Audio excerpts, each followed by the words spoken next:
a partir de esta clase vamos a introducirnos en esa parte interesante y necesaria que tiene que ver con los métodos de interpretación constitucional y los principios también que son principios rectores, digámoslo así, que es necesario se los tome en cuenta y se los aplique en el desarrollo de la interpretación constitucional y también de la hermenéutica como este mecanismo eh, valorativo que tenemos dentro del derecho constitucional.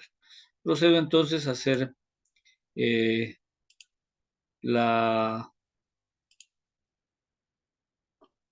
a compartirles también esta presentación para que podamos irla revisando y podamos darle inicio a la misma. Como ya les decía, en esta clase vamos a revisar y vamos a analizar lo pertinente a esos métodos y principios de interpretación constitucional, su evolución y desarrollo, que obviamente tiene que ver también con ese desarrollo no solo de las normas, no solo de la doctrina, sino también de la sociedad, como el conjunto de elementos que permiten este desarrollo muy amplio y este desarrollo prácticamente acelerado de estos métodos y principios como mecanismos de interpretación. Básicamente, cuando hablamos de los métodos de los principios, hablamos también de los principios generales del derecho. Y obviamente estos principios generales del derecho, dentro de este método, tiene que ver con los principios jurídicos fundamentales que dentro de un sistema jurídico se desarrollan.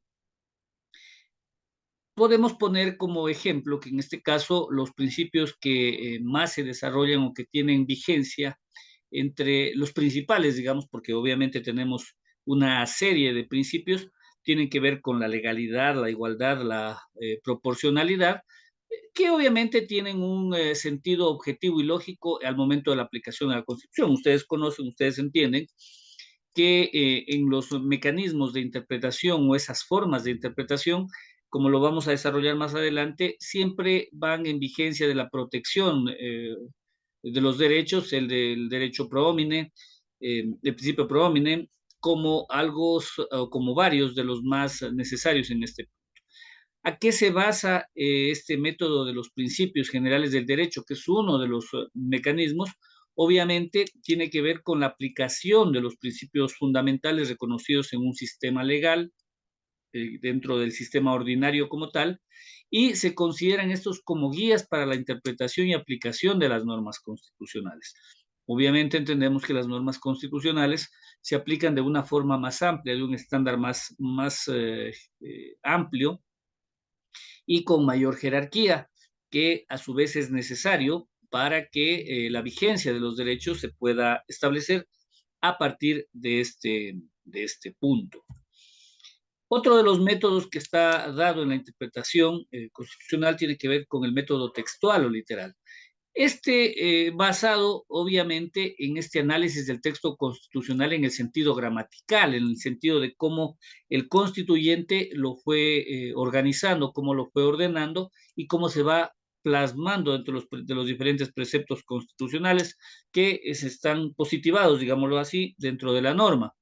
Obviamente, lo que entendemos dentro de, de estos preceptos constitucionales tiene que ver con la necesidad o con el uso estricto de las palabras y las frases que dentro de la Constitución están determinadas.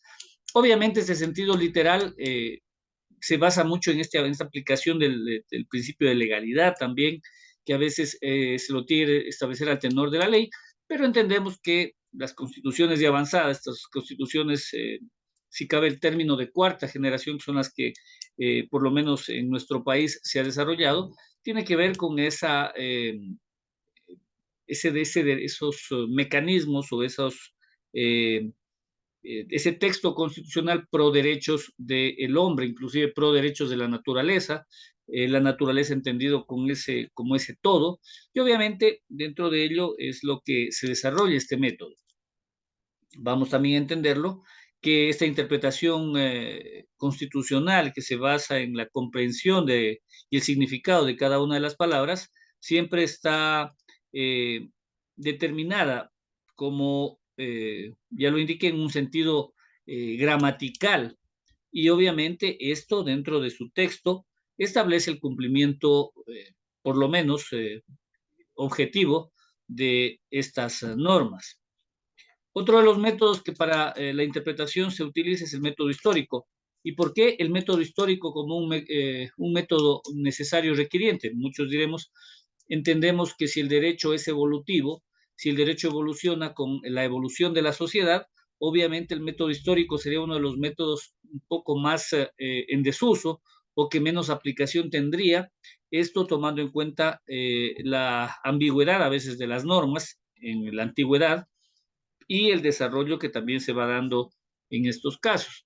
Si nosotros revisamos la Constitución de 1998 en relación a la del 2008, podemos entender que muchos derechos que se encuentran positivados ahora en la norma, los preceptos constitucionales o la Carta Magna actual, no se encontraban en la anterior. Pero obviamente ese desarrollo también tiene que ver o también se cimenta en aspectos históricos. Y obviamente estos aspectos históricos no solo se basan solo en la lectura o en los preceptos anteriores, sino también en los debates.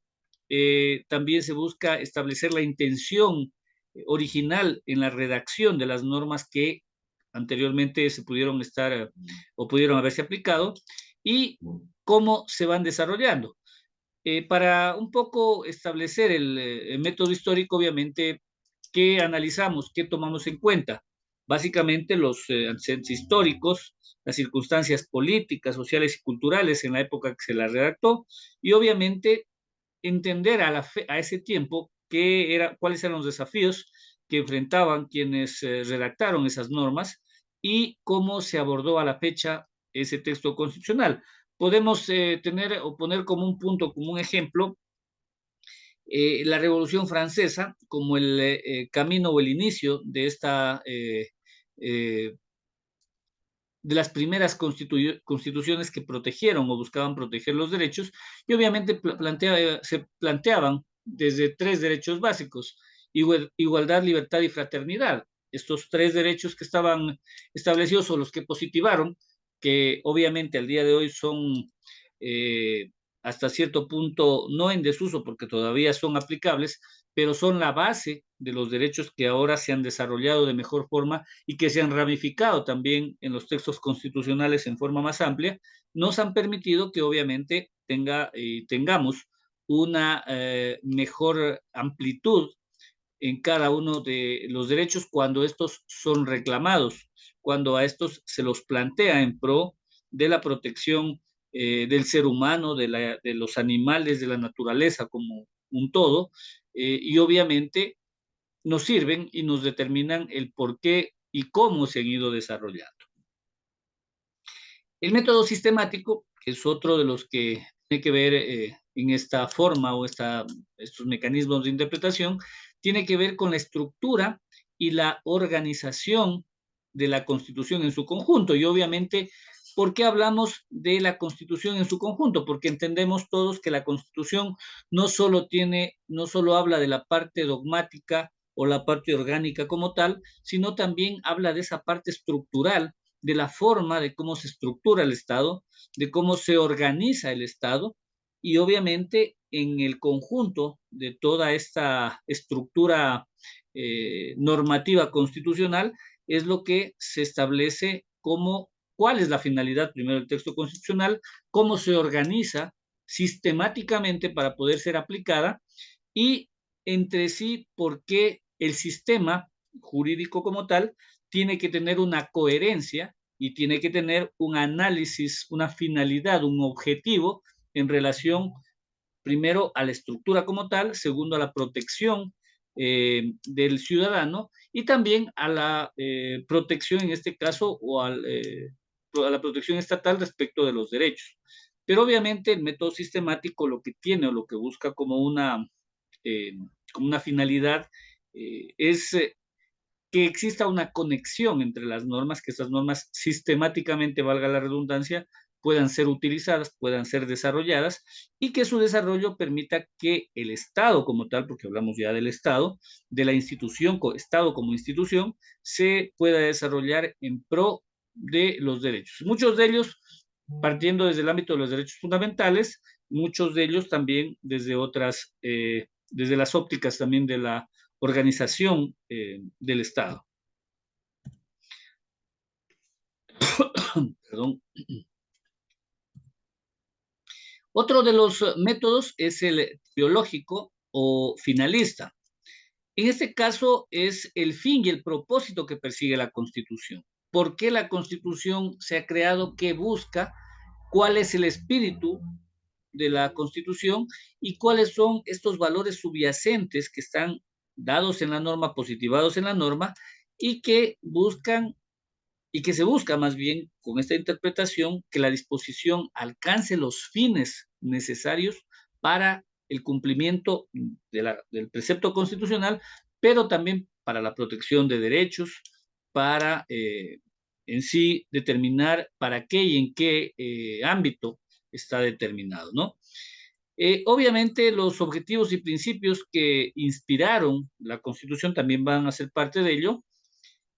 También tiene que ver con un enfoque respecto de los ideales y los propósitos de acuerdo a la sociedad. Y obviamente cada Estado o cada constitución más bien tiene que de una otra manera, de una otra forma, ligarse o adecuarse a su sociedad y obviamente también viceversa, la sociedad tiene que establecerse a la forma de cómo se desarrolla la constitución. Entendemos que todas las constituciones tienen que estar de una u otra manera ceñidas a su realidad, a su lógica social, a su lógica también, en este caso, de costumbrista, que son elementos que de una u otra manera, sin lugar a duda, son necesarios para que se pueda desarrollar este método.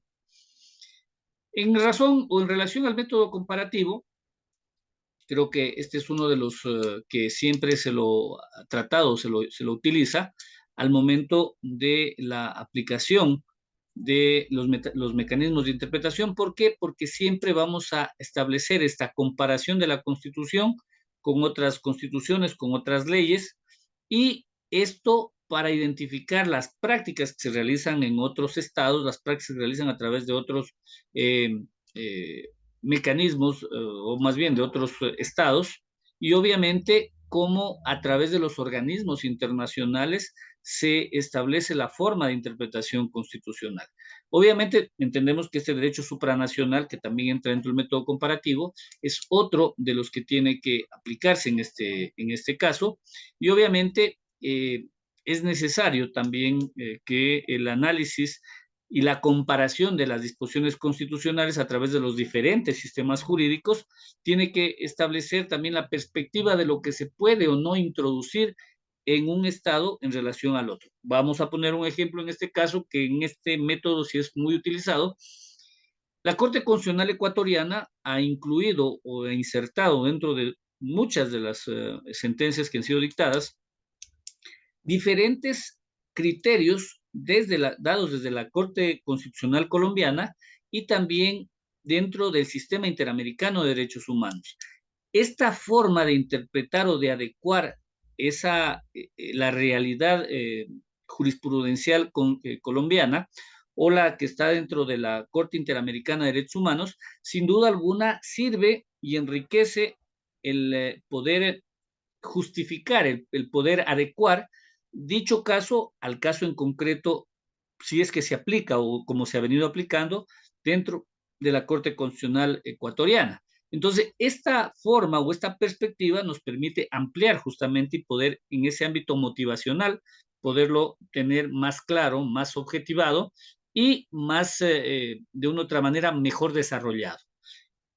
Esto también, obviamente, en el ámbito de los derechos humanos, que como todos podemos y hemos visto y revisado, cada vez, cada día se va desarrollando de mejor manera, cada vez se aplican no solo los estándares que la Corte Interamericana nos determina, sino también se aplican diferentes formas de entender la cosmovisión de los estados dentro de la estructura de gobierno, dentro de los poderes, pero todos ellos con ese sentido de aplicación de los derechos humanos, son situaciones, son circunstancias que, como en el caso que estamos viendo, se aplican y son mucho más utilizadas dentro de estos sistemas. Otro de los métodos que también se está utilizando y se utiliza es el método evolutivo dinámico.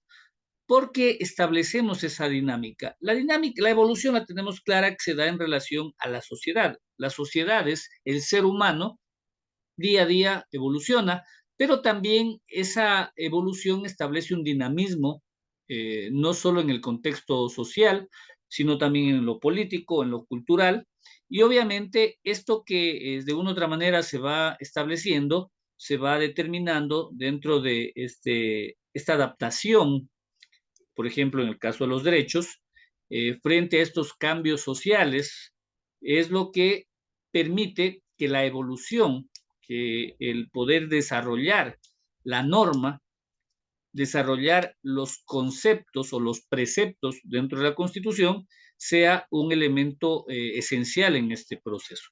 ¿Por qué lo decimos? Porque obviamente siempre va a ser necesario que las normas o los derechos puedan irse desarrollando y evolucionando, que es el concepto como tal. En este caso, podemos establecer, por ejemplo, en el caso de los derechos de primera, segunda, tercera, y hoy en día hablar inclusive ya de los derechos de cuarta generación, que son una realidad. Si hablamos hasta el año 2010, no hubiésemos entendido que, o no hubiésemos por lo menos entendido, digámoslo así, con claridad, que el derecho, por ejemplo, a las tecnologías de la información y la comunicación se convertirían en un derecho humano. Hoy en día ya establecemos que estos derechos están dados de esa manera y la sociedad y los estados tienen que generar políticas para que de una u otra manera este derecho se pueda positivar o se pueda cumplir a través de las diferentes fallos, inclusive que se dan, y que determinan que estos derechos, como han evolucionado, como son dinámicos en relación a la sociedad, tengan que tener un alcance más amplio, que se tiene que flexibilizar y que se tiene que aplicar a situaciones inclusive, no solo en la generalidad, sino también a cuestiones emergentes. Y estas cuestiones emergentes obviamente se desarrollan a través de estos sistemas o de estos métodos que aterrizan en sentencias o aterrizan en la discusión de fallos cuando hablamos en materia de derechos.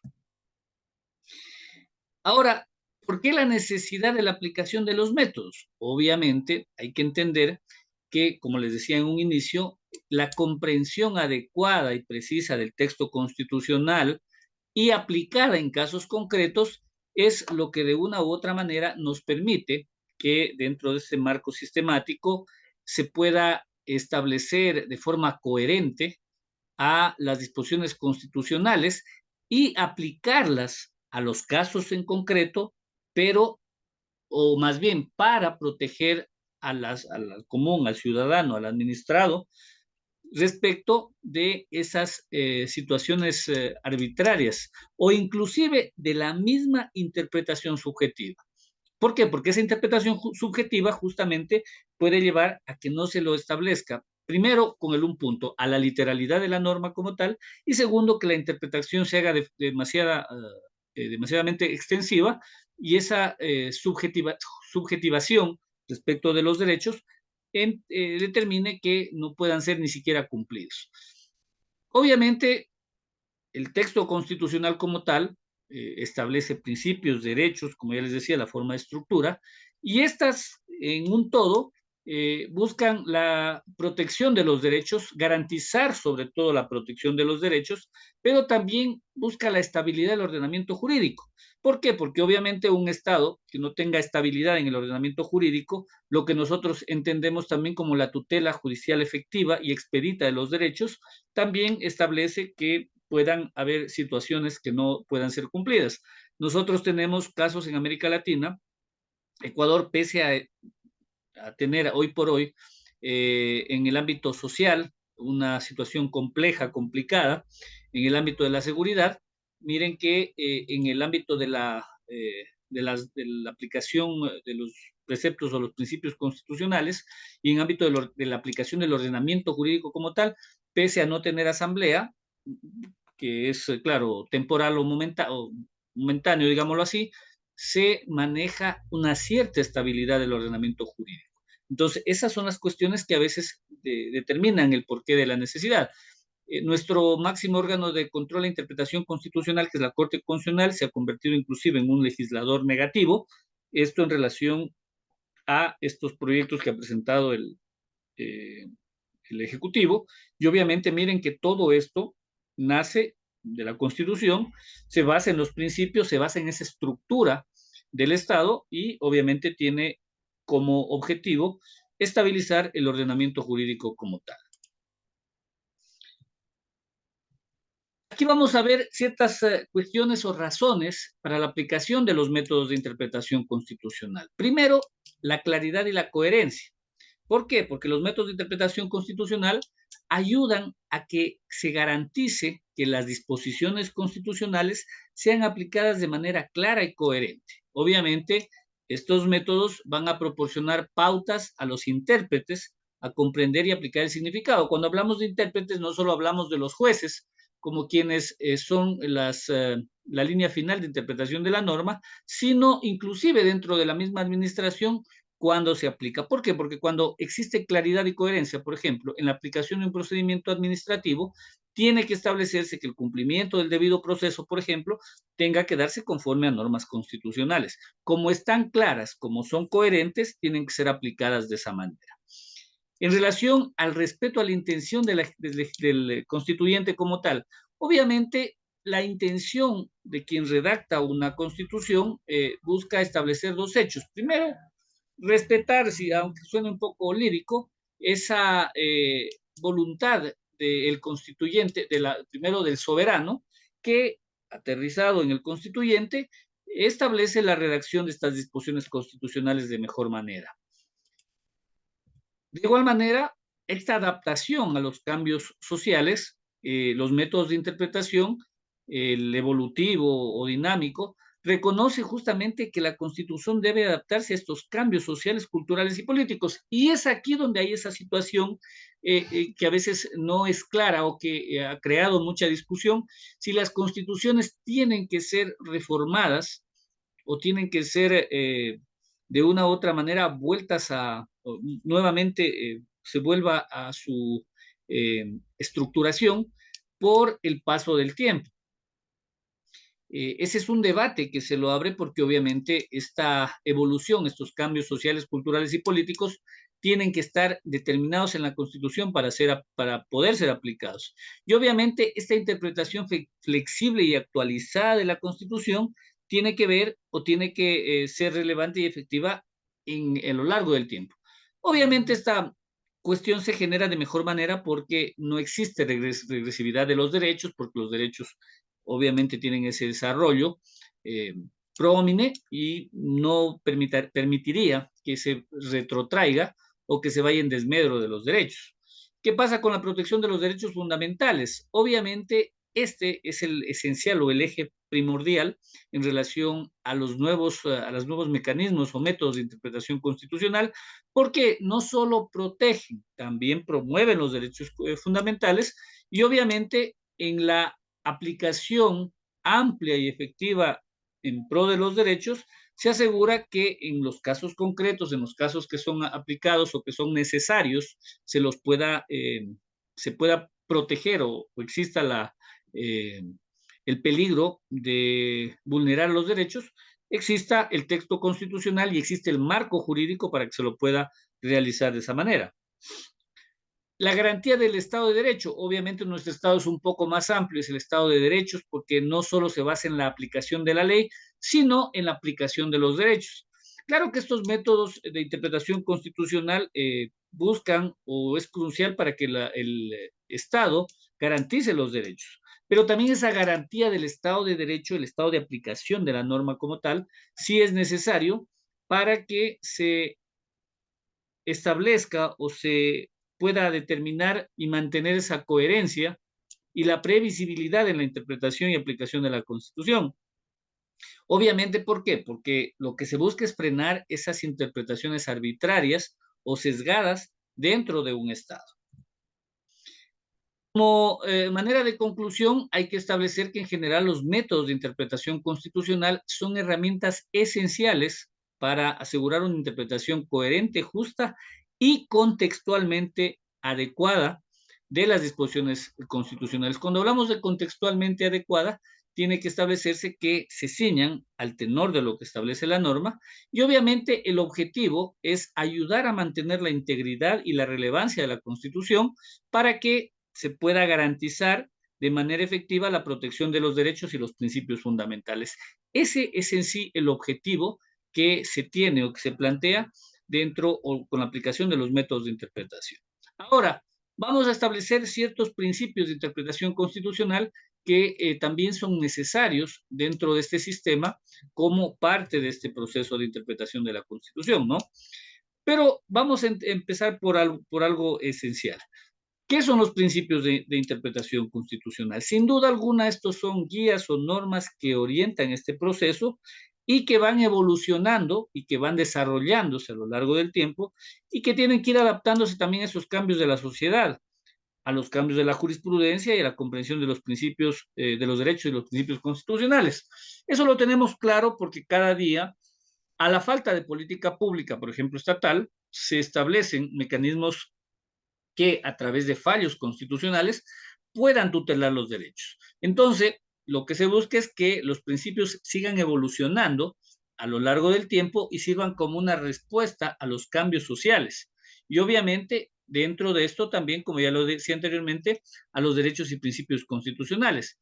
Obviamente que estos enfoques varían un poco en relación a las tradiciones, a la tradición jurídica. Hablemos de tradición jurídica, a ese bagaje de criterios que puedan existir dentro de un ordenamiento jurídico y al desarrollo que también ha habido dentro de ello, al contexto político de los países, pero obviamente estos siempre van a ser flexibles y van a estar orientadas a la protección de los derechos como tales. Como características generales de los principios, establecemos que en las etapas iniciales de la interpretación constitucional se aplicaban principios clásicos. Obviamente, esto en relación al principio eh, histórico, lo lógico, los enfoques eran en significado literal y a la originalidad de la palabra y las disposiciones que estaban dentro del texto constitucional. Pero obviamente a medida que las sociedades fueron evolucionando, que se han establecido nuevos y han surgido nuevos desafíos, se reconoce de una interpretación constitucional más flexible, más adaptativa a la realidad del día a día, obviamente. Y es así que se establecieron la interpretación evolutiva, como ya dijimos, y sobre la base de esto también la base que se maneja es justo este avance, esa progresividad de los derechos humanos y esta comprensión a los principios de interpretación constitucional que cada vez son más promocionados, mejor protegidos y que están dentro de este catálogo o de este ámbito de los derechos fundamentales. En esa lógica, obviamente, van estableciéndose una protección efectiva de los derechos humanos. Inclusive, aquí viene esa circunstancia más amplia, este derecho supranacional que algunos plantean, que es esta aplicación de esos estándares internacionales que cada uno de los estados que son parte de este sistema tengan que irlos aplicando. Entonces, esa es otra parte también que sí es necesario tomarlo en cuenta y sí es necesario aplicarlo a los casos en concreto para la aplicación de los principios. Uno de los principios que es como que los de los más utilizados tiene que ver justamente con el principio de supremacía constitucional. Todos entendemos, tenemos claro que este tiene que ver a la Constitución como la norma suprema que tiene primacía sobre cualquier otra ley o un acto normativo. Y obviamente esto lo que busca es fortalecer la autoridad de la Constitución y asegurar su cumplimiento. La idea de esta supremacía constitucional se basa en una premisa de la Constitución, en la expresión máxima de la voluntad soberana del pueblo, y obviamente a través de ella se establece el marco jurídico y político fundamental para el funcionamiento de un Estado, como ya lo decíamos anteriormente, y obviamente como resultado de ello, ninguna ley o acción gubernamental puede ser válida si contradice o violenta los principios y disposiciones establecidos en la Constitución. Eso creo que es siempre necesario establecerlo. El otro que tiene que ver aquí es como el principio de interpretación progresiva. ¿Por qué la interpretación progresiva es parte de ello? Obviamente porque reconoce que esta interpretación debe adaptarse a los cambios sociales y culturales. Y obviamente la evolución busca proteger y promover estos derechos fundamentales, como ya lo dijimos anteriormente, en línea con los estándares internacionales y la evolución de ciertos valores sociales que ellos ya vienen intrínsecos dados en ese cúmulo de acciones o de circunstancias que se conocen como valores, digámoslo así, como valores sociales, y que se desarrollan también de esa manera. Ahora, en relación a la interpretación constitucional, esta, la flexibilidad, la adaptación de estos cambios culturales tiene que ser plasmada, tiene que estar determinada en relación a las necesidades que la sociedad va planteando y a esos problemas, inclusive sociales, que puedan darse.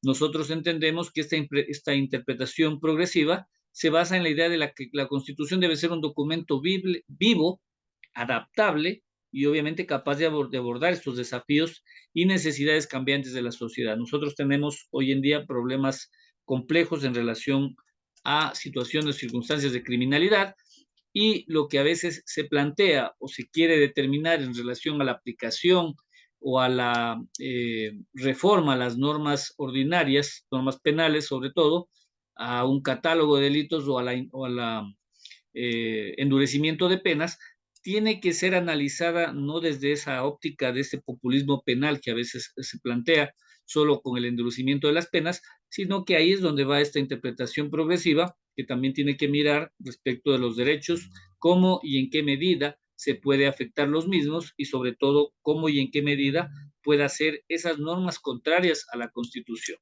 Entonces, ese es un otro debate que también un poco se va desarrollando, se va dando, y es necesario también entenderlo por qué a la aplicación del principio de interpretación progresiva también a veces se puede establecer estos candados en relación a lo que se plantea. El principio de protección de los derechos fundamentales, obviamente, hay que establecer aquí que el marco del avance de los derechos humanos establece una importancia mucho más amplia y estos también se basan en la protección y promoción de estos derechos, pero esta interpretación progresiva también es efectiva y directa con los derechos humanos. Este derecho constitucional obviamente le da una obligación al Estado o a los estados y a las autoridades en garantizar y respetar derechos básicos e inherentes a las personas. Entonces aquí viene esta cuestión que en relación a los derechos fundamentales no solo es el hecho de, bajo la lírica de la protección, señalarla, sino que el Estado tiene que generar política pública o normas que sobre la base de ello se hagan ejecutables y efectivamente se puedan cumplir como corresponde. Como ya lo decía, esto se basa en más acciones objetivas y acciones positivas que se emanan desde el Ejecutivo o desde el Estado. Estos básicamente me he permitido establecer son nuestra Constitución, el artículo 11, establece justamente esos principios de aplicación de los derechos, pero en forma general, si hablamos, por ejemplo, en el ámbito de la obligatoriedad del Estado, tiene que ver con la responsabilidad del respeto a la protección y la garantía de los derechos fundamentales dentro de esta jurisdicción. También hablamos de esa limitación del poder especial que a través del principio de protección de los derechos fundamentales se establece como un límite o como un muro, un cerco al poder estatal. Y obviamente no, ¿y para qué más bien sirve? Es justamente para que se limite la arbitrariedad, el abuso y obviamente que ante estos abusos o arbitrariedades se activen las garantías jurisdiccionales y a través de ellas, con la Constitución y los tratados internacionales de derechos humanos, se frenen estos abusos. En relación a la interpretación amplia y efectiva, entendemos que los principios de protección de los derechos humanos, en los que se establece su interpretación amplia y efectiva, establece que los tribunales y las autoridades son los que deben interpretar los derechos de manera que se favorezca su plena realización. Esto es lo que nuestra Constitución, como vuelvo e insisto, tiene plasmado en su artículo 11. Otro de los principios que en este caso, el principio de aplicación de los derechos, que es muy necesario también tomarlo en cuenta, es de no discriminación, porque también implica que los derechos se plantean o se protegen sin discriminación alguna, y obviamente, más allá de la raza, la etnia, género, religión, orientación sexual, discapacidad u otras características, todos tienen igual acceso y disfrute de los derechos fundamentales. Entonces, estos aspectos yo creo que sí es necesario relevarlos porque son parte de este desarrollo dentro de los mecanismos de interpretación. Ahora, los principios de interpretación también a favor de los derechos fundamentales tienen que ver que en caso de la duda debe interpretarse siempre de manera que favorezca a los derechos, los derechos fundamentales, en este caso de las personas. Y sobre la base de ello creo que no hay que, o más bien ahondar más porque es claro a qué corresponde y cuál es su objetivo. Y obviamente las normas y disposiciones legales deben ser también interpretadas de manera que puedan ser amplias y protejan los derechos en lugar de restringirlos o limitarlos. ¿Qué se busca con este principio? Maximizar la protección y la promoción de los derechos fundamentales. Entonces, estos son elementos que sí son necesarios tomar en cuenta, que también buscan evitar restricciones o excesivos abusos o injustificados abusos de parte del Estado. Esto es lo que puedo establecer al día de hoy sobre la base de lo que hemos venido analizando. Es un tema que también se encuentra dentro de lo que ya hemos analizado y obviamente voy a permitir abrir el foro para que podamos conversar un momento sobre la base de eso. Cristian, le cedo el uso de la palabra. ¿Cómo le va, estimado doctor? Le rogaría, por favor, Buenas prenda la noches, un cámara, saludo. Cristian. Tenga la bondad. Mi estimado doctor, lo que pasa es que estoy viajando y estoy Ok. con... Dígame, Este, Cristian, le escucho. mi estimado doctor, yo simplemente para realizarle una pregunta, verá, como usted sabe, el foro número